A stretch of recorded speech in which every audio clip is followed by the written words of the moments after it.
By now, I think most of us have been sufficiently shocked and horrified, no pun intended, to find out that 20 million American taxpayer dollars are going to fund ICE's purchase of electric shock gloves to use on immigrants and also likely American citizens. Except the thing is, I don't think we have been sufficiently shocked and horrified. Not even a tiny little bit. Now, not to sound too smug here, but I am 0% surprised to find out that this story ties in directly with a major theme of my work, and I want you to see if you can guess what that is as we unveil all of these layers of detail here. So ICE is planning to spend between $10 and $20 million on what they call conductive distraction and de-escalation devices. You guys, the euphemisms abound. They're trying to minimize the harm and hopefully, right, minimize your outrage. The propaganda, the spin is just like a million fucking % with this story. Law enforcement, ICE agents, and the manufacturer claim that these gloves are less lethals. When I scream like a little girl and pee myself, go back with the glove.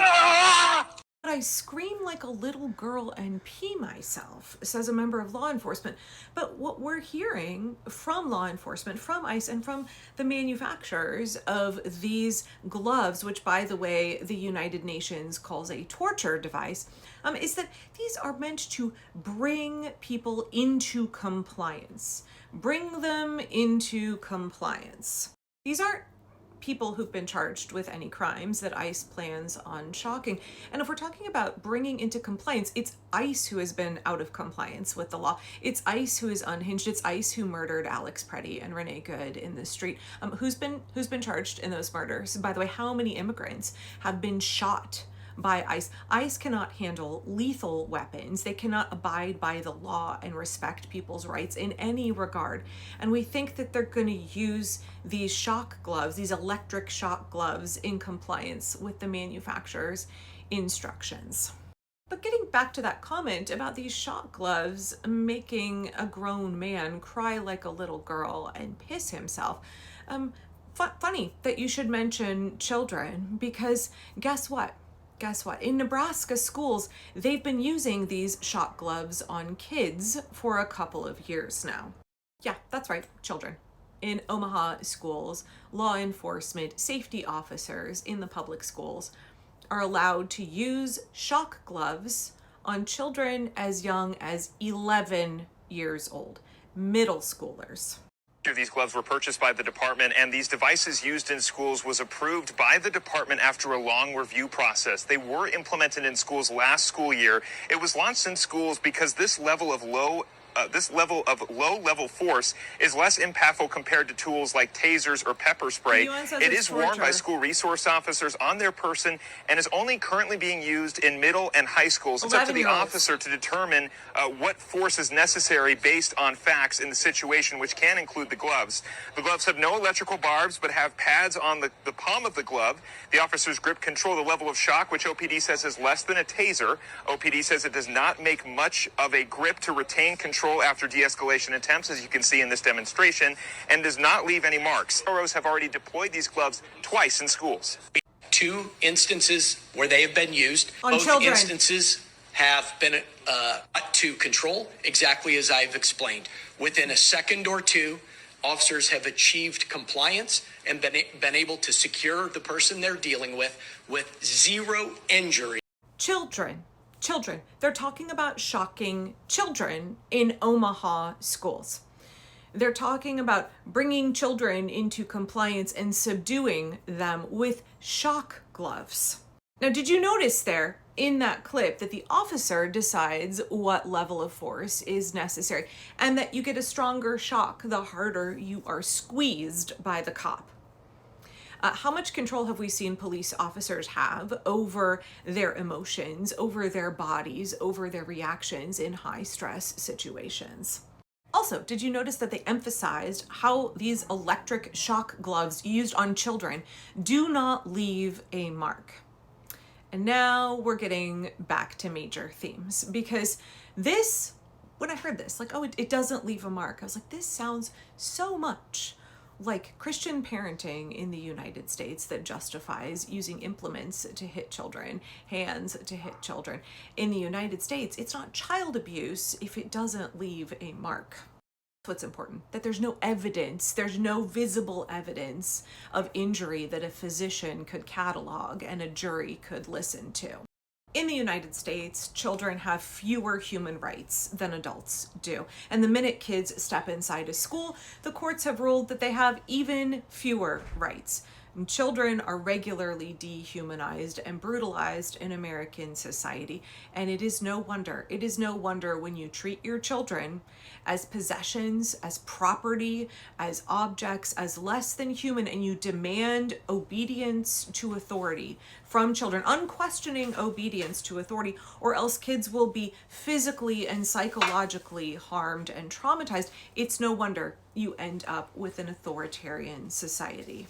If we want liberation for the American people, if we want a country free of fascism, if we want rights for immigrants, if we want rights for women, if we want rights for trans folks, if we want human beings in the United States to be treated with dignity and respect, then we have to start with children. If your work for liberation does not include the liberation of children, then it is insufficient, and we will never accomplish our goals. All of this mess that we're in right now goes back to how we treat children, how we raise children in American society. I know I talked about this early last year, but if you have not looked up the book, The Authoritarian Personality, that was written in 1950, I believe, it very much how Germany got into the position it was in World War II. It's because of the authoritarian parenting that they used with their children. If you spend 18 years of a child's life teaching them to unquestioningly submit to authority, and people who do not submit to authority deserve to be brutalized, you end up with an authoritarian culture. You end up with an entire populace that very, very easily submits to a strong man and falls for fascism. You wonder why evangelical Christians, the demographic in this country who beats their kids, who demands first-time obedience, who does blanket training with their children, you wonder why that is the group that is just like the die-hard deep in the cult of MAGA and was like all in on Donald Trump and all in on the dismantling of democracy. I'm telling y'all, the way out of this is to center children, to center the dignity, rights, respect, autonomy, and humanity of children in our society. As long as we fail to do that, we are never going to be able to get free of this nightmare we are in.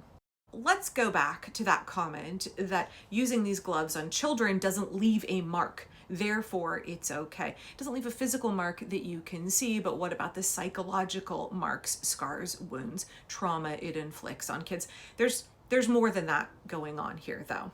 I'm going to read to you from a piece that came out in Mother Jones a couple of days ago, just the intro part here, and you'll understand the thinking, both when it comes to how we overwhelmingly treat kids in this country and how law enforcement wants to treat citizens, how ICE wants to treat immigrants. In 2022, Assistant Chief Adam Gluck of the Cape Girardeau Police Department in southern Missouri purchased electric shock gloves for his officers after learning about them at a trade show. Yay, capitalism, yay. All comes back to profit for these private corporations. And his employees, he said, couldn't get enough of these gloves. If I try to take away the gloves from those officers at this point, I think we may have a mutiny on our hands. He joked that his officers have grown really attached to using them on folks in Cape Girardeau.